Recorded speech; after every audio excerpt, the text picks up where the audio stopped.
Konnichiwa, y'all, and welcome to the 10 at 10 for June 25th, 2024. Woo, what's going on, guys? Today I'm here with my homie Matt. We're out here at the nursery, cruising around this morning, getting some cool plants to show you guys on this today's 10 at 10. I'm excited about it. Guys, June's here, things are heating up, but so are the 10 at 10s. We got a great release for you today. Brian and I started out in the greenhouse. We said, let's get back in some shade. We're gonna film this 10 at 10 for you guys. We got some heat tolerant and some really fun ones. We got some fan favorites coming back today. Absolutely. A very special Macaulay Etsubusa form. A lot of you guys are waiting on. Guys, let's get it started with an Acer Bajurianum. I don't know if this one's been on a 10 at 10 since like before the 10 at 10 maybe. I don't know, it's been a minute since this one's been on here. We're bringing back Acer Bajurianum Sunshine. Absolutely, man. The Trident maples are so great trees out in the landscape. I mean, you can put these things anywhere. Very heat tolerant, make a great street tree or landscape tree. I mean, it's going to really perform well in so many different climates. That's what I love about the Trident maples. You're not going to have to worry as much about where you're going to put this in your garden area. Really just kind of balances out those whole characteristics that it's known for. Great leaf and structure. This one has a bright highlighter yellow color in the early spring. It does fade. Now, of the bright yellow forms, Sunshine has the best street tree type shape to it. So this one has a very upright arching, typical canopy for more of a street tree form. One of the overall best shapes you'll see on an upright Trident maple, but that added spring interest is great. Oranges to kind of yellows in the fall as well. Very heat tolerant. These are gonna work zones 5 through 9, but they're really gonna be able to push things in that zone 8, full sun. They're gonna be able to grow quickly and shade out some of your other maples in your collection too. Being a street tree form, it's a great tree to provide, some protection in that garden. Absolutely. Some great size 1 gallons on these too, man. They really get out there pretty quickly. And like you said, that fall color on that nice kind of golden yellow oranges it gets is really, really nice. Contrasts so well with so many other maples in your collection. Somebody said in the comments, they said, I like when you show the top of the tree like Brian Rule. You don't show the top of the tree like Brian, so let them bow to you there, fellas. Grab you a Sunshine today. That one was in the game show, and people were fighting over that one. It's a heat tolerant one I think a lot of people want. Now, this is one that you got the very first one that left the nursery of. Oh, man. I was town Buckholz. Yes, yeah, I was really excited, man. When I came out here to work for you guys, I was just, I've always been your biggest fan, man. So anytime you have an introduction, something that I get excited about. And Cashmere, Acer palmatum Cashmere is just a killer linear lobum. Got the Led Zeppelin influence there. Yeah. We were grafting, we were listening to a little bit of Cashmere. We wanted to graft this weird linear lobum seedling we had.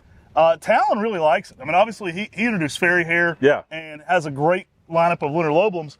Loves this plant too. It gets a weird little frilly twist on it. Now the new growth during this time of the year will be larger, but fret not, you don't have to cut that out. That's typical of summer new growth on juvenile trees. We got a whole video about that. I share it every year with people when they get scared about that.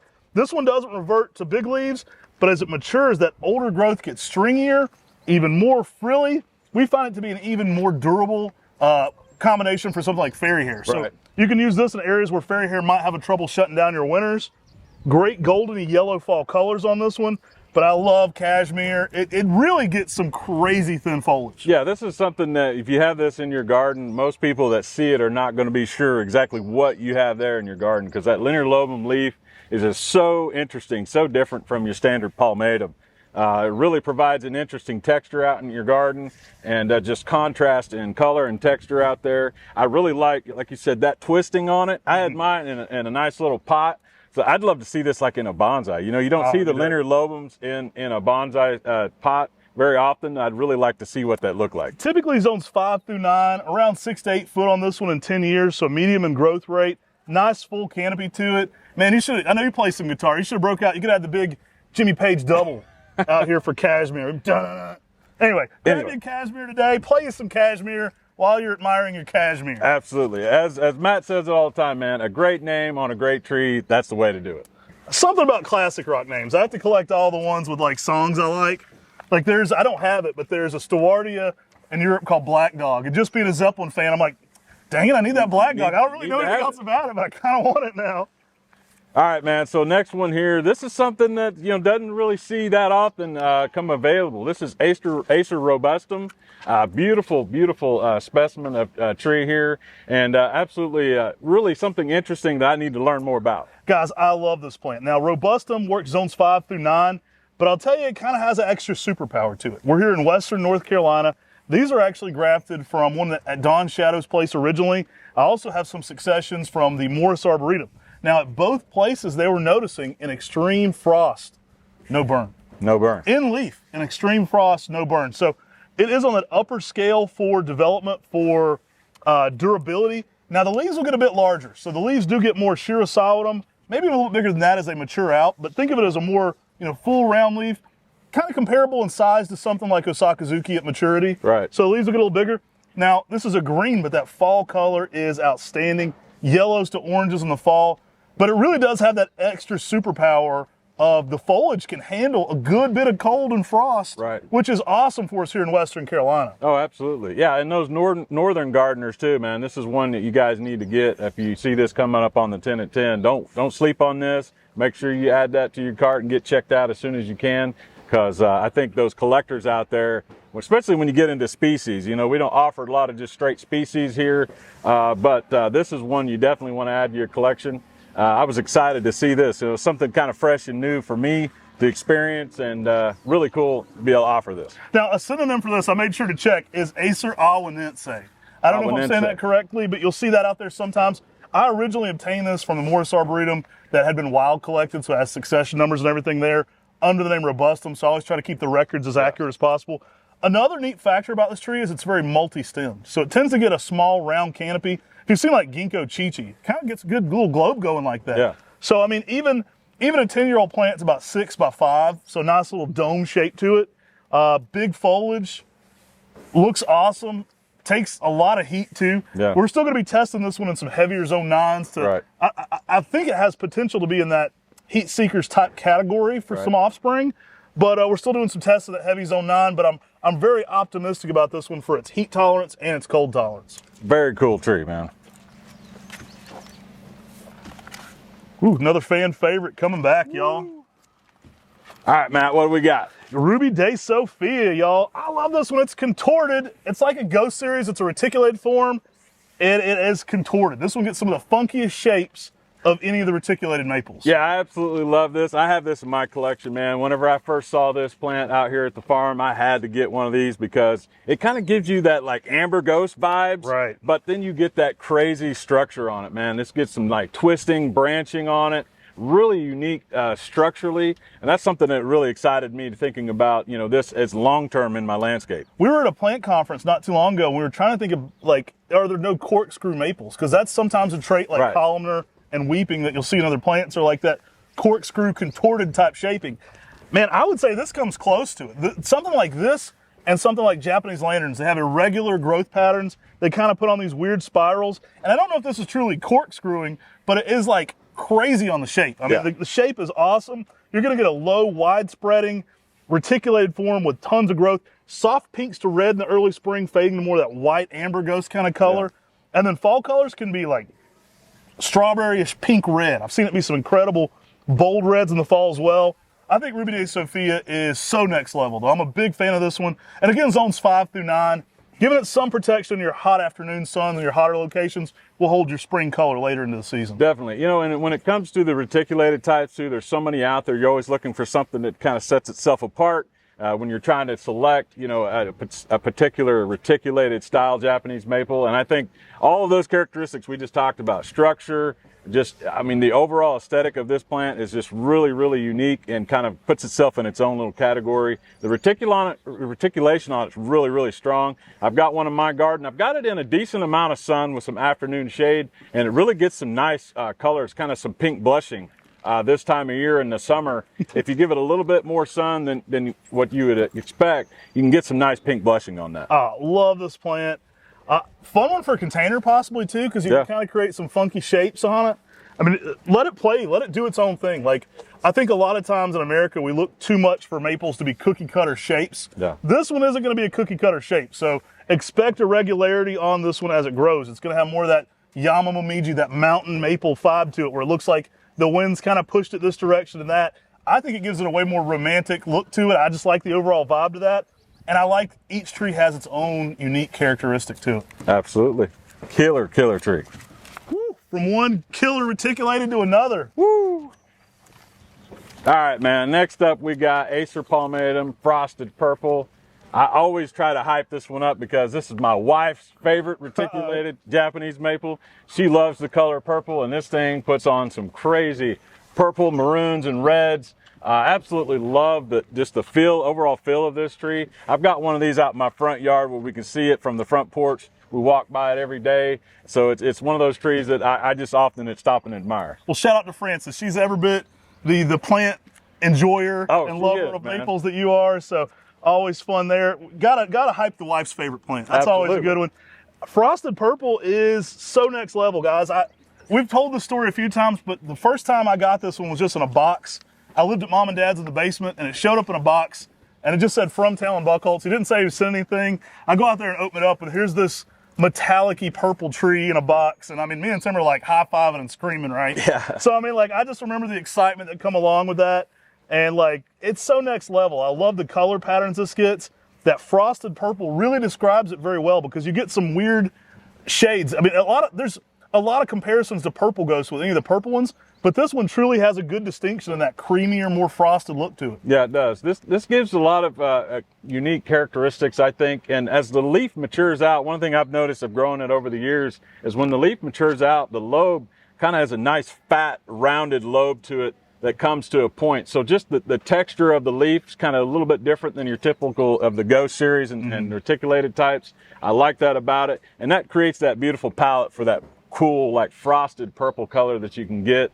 Definitely one that I think in the reticulated world, you got to have this in your collection. Great grower too. I find this one grows over a foot of growth every year, which is quite vigorous for a reticulated form. And it just looks so nice. I mean, I really enjoy this one. You can pair it with anything.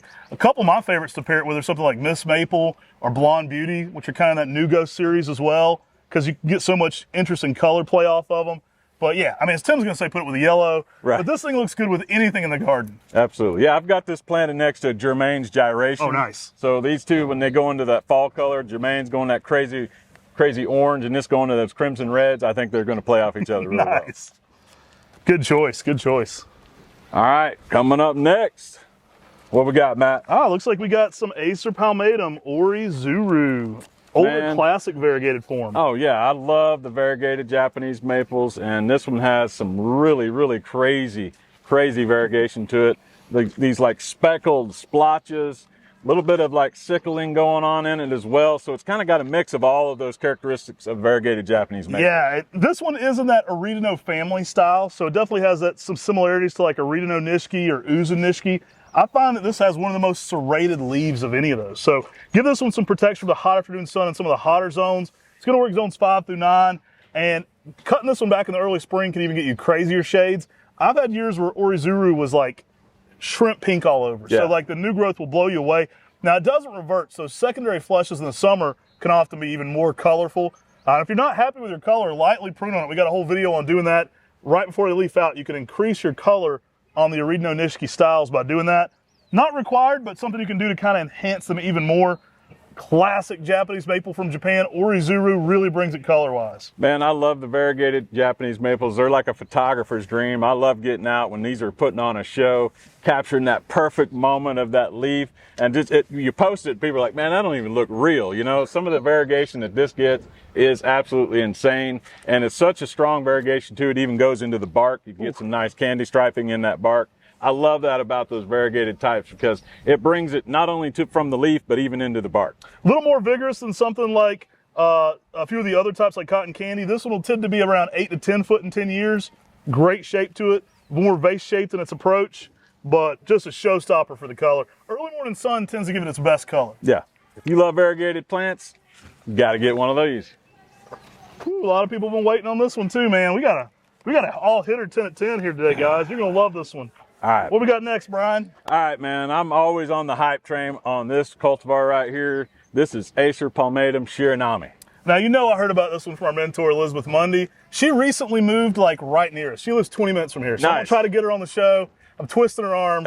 Love Elizabeth. She's just one of the all-time mentors of Tim and I. I wouldn't even be doing this without her help, is the honest answer. And many, many years ago, I went to Elizabeth, and we were still doing top fives. We just asked people about, what's your favorite Japanese maple? So whenever we had a chance to interview our mentors and just have some time talking to them, and Elizabeth said, let me show you. So she took us to the back of her greenhouses there at Acer Acres back in the day. and there was a whole set of Shiranami. And she said, this tree's been around since the 1700s. They were all in that crazy pink hue. Yeah. And I was in love. I was like, this is so dope, so next level. And so we've been producing Shiranami ever since. I mean, that's been 12, 13 years ago. Absolutely love this plant. Crazy color patterns. Now we're getting into summer, so they're more green, but it's not uncommon for this to go from yellow to pink to kind of orangey. So many shades, then fading more of a light green by midsummer. And then it kind of reverses that in the fall. You get some more pinks and orangey shades as well in the fall. Some people say it means light wave. I've had some Japanese speakers say that's not it at all. I don't know who to trust, but it's a beautiful plant either way. Man, you've got a killer one over your Uncle Glenn's place. Every time I see that thing, it inspires me with this tree. And like I said, I remember you guys talking about that, you know, this being one of those old classics on the 1700s list. So this has been around for a long time for a reason, because this is a superstar Japanese maple. I've got one in my garden at my house, and right now, like you said, if you get this out in some sun, I've got some crazy like pink yellow color going on right now. It's crazy. It doesn't look like anything else in my garden. The green color that you're getting right now, we've had these in the greenhouse obviously, but you get this out in some sun, like this time of the year, it doesn't look like anything else in my garden. Get some weird shrimp pink growth over top of the green too in the sunlight. It's a funky one. I love it. Heavy Matsumura style leaves, so you get that kind of open flowiness of it. Tends to be, you know, in that 10 to 12 foot range, even in like 15 years. Not a huge tree. Nice sized canopy. Gets a rounded canopy to it as well.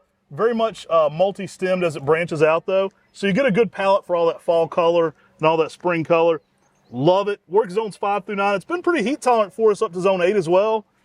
Absolutely love Shiranami. We can't say enough good things about it. Yeah. I also tell this story a lot with it, but when we were on Growing a Greener World, we had Tony Avent there, and we're just shooting B-rolls. So Tim and I are just walking around shooting the bull with Tony. They're like, we probably won't use this, but just walk around and talk to Tony. And Tony's like, what the heck is that? I love this tree. So we started talking about Shiranami. Well, they loved all that, so it made it into the episode. But we didn't have them ready for the release. Right. So when the episode aired, it was a national PBS show. So we needed 1,000 Shiranami ready. Right. So if you've been waiting all the way since Growing a Greener World, we've had it a few times since then. We got you. Grab you a Shiranami today. Coming back in stock. Don't wait on this tree, man. From It's something awesome. magical to how about something mystical? Woo! Play some mystical from back today.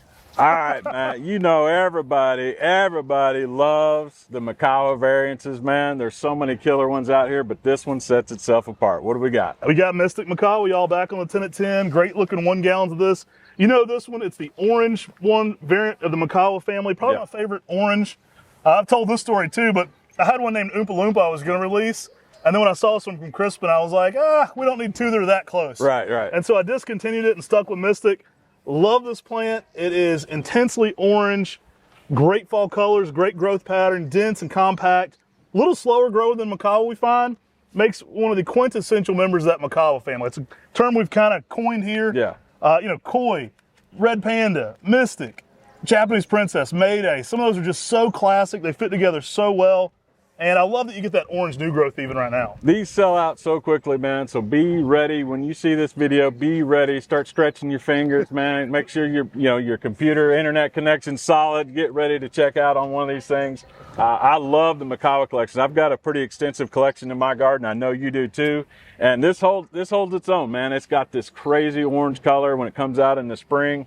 And right now, man, I've got mine up in the front by the porch, so I get to enjoy it every day when I come out the front door. And I love this particular cultivar. I'd like to try to get into some bonsai. I've got a bonsai of a Makawa Yatsubusa. I'd love to try some of the variances of that, because that spring color interest, I think, would take it next level. Incredible. Now, Brian, he can give you good tips on that. Used to be the fastest keyboard in the West back in the Oklahoma days. So people would be like, I know he's figuring this out somehow. They will sell out quickly today, guys. So be ready right at 10. It drops immediately at 10 a.m. If you're after a Mystic, I recommend checking out, going back and adding something else to cart, then letting our office know to combine. They can do that for you. Yeah. Mystics will sell out.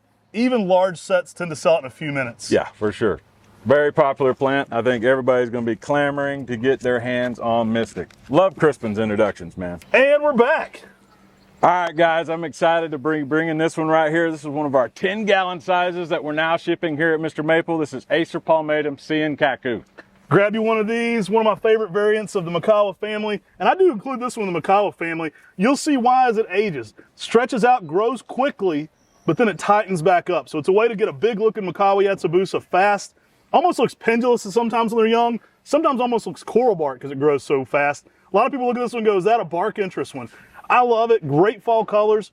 A little bit smaller leaf sometimes than Makawa. And you get this weird kind of shingling on the leaves because it puts on so much growth. You get these like extended ones that look really weird. Very heat tolerant, zones 5 through 9. Great big size in our Tenzo. Yeah, man, I've got this one in full sun in my garden here in western North Carolina, and it's performing so great out there, man. It looks amazing. I really love the structure that this creates. You know, the Makawa's types are just very known for that crazy structure that they all have, and this one kind of does it on a larger scale. It just really provides an interesting branching to it, and just the twisting and curving inside that structure really accentuates, you know, what you love about Japanese maples. Kind of gives you just that true, like, artistic kind of design and creation in your garden. Now, I've got a 20-year-old Makawa in Maplewood Gardens over at Mom and Dad's house. Probably going on 25 years. Now, I've been saying 20 for too long. Right. Getting old. Things gotta start moving up. But I've also got a CN Kaku in that garden. So a lot of people touring that garden will go, oh, how old's this Makawa? Well, how old's this one? Yeah. It's even bigger. And the funny thing is the CN Kaku there is only about 8 to 10 years old. So it's much younger than the bigger Makawa, but for most people, looks like a real big Makawa in the garden. So it's kind of fun to add that big Makawa structure, that big landscape. It's kind of like the Germain's gyration of the Makawa family. Get it out there quick, get a little bit more growth on it than some of those other forms, and look through seeds of this one. I think this would be a fun one to find some variances of as well. Absolutely, yeah. And if you're all about instant gratification, bam, right here, you put this out in your landscape, it's going to make an instant presence out there. These 10-gallon sizes are absolutely amazing. When you pull this out of the box, you're going to be like, what in the world? This is going to be a showpiece out in your garden. So definitely get one of these today. Snap back. All right, we've got Pisa pungens, the blues. Man, this is an absolutely amazing spruce. Dude, I love those frosted blue colors you can get on this thing. And look at the size of this 10-gallon, man. We're shipping 10 gallons now here at Mr. Maple. You guys are going to be blown away by some of the sizes of these trees, man. It's absolutely just a huge presence already. One you're going to definitely want to add to your collection. These are going to work zones 3 through 7. This is a fun one that was found by Larry Stanley. That incredible blue shade is just outrageous in the garden. I recommend staking this one up to like 5 to 6 foot, kind of like we do Ryusin, then letting it weep down from there. If you don't stake it, it tends to be more of a low blue ground cover, which can be pretty cool too. I've seen people train them over rocks and over trellises and things like that.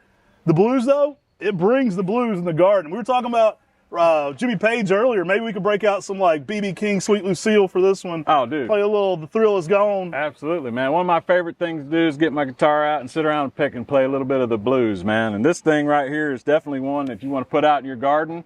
And that's going to create just such a unique structure out there. Shapes on these things, not any two of them are alike. That's what I love about it. Depending on how you stake this and how you kind of just form this as it grows.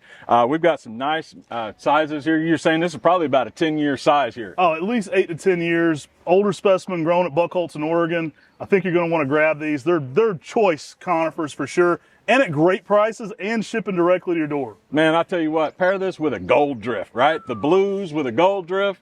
Kind of both have that same structure and style to it, but complete different colors. Man, it's going to be awesome. If you want to see some great conifer inspiration, go check out our recent video. It may not have aired yet. It'll be airing around this time of Jay Sifford's Roadwood Garden. You'll see some blues there in the garden, guys. You'll see some amazing use of conifers and textures. Get inspired. That's what we love doing here on the Mr. Maple Show. Thanks for watching our 10 at 10 today. Yeah, man, we appreciate you guys always tuning in. It's always fun to see all the comments, so make sure you leave comments down in the comment section below. And sign up for that weekly email, because if you don't, you're not going to know about what's coming up. You got to be informed here on this particular show, because, I mean, we always bring in the heat. And there's another secret 10 trees, guys. This was just 10 of the 20. There's another 10 trees. You're not going to find out about it early unless you're in that email. So make sure to be on that one. It's top secret, man. You got to be in the loop. All right, take care. God bless. And have a great day.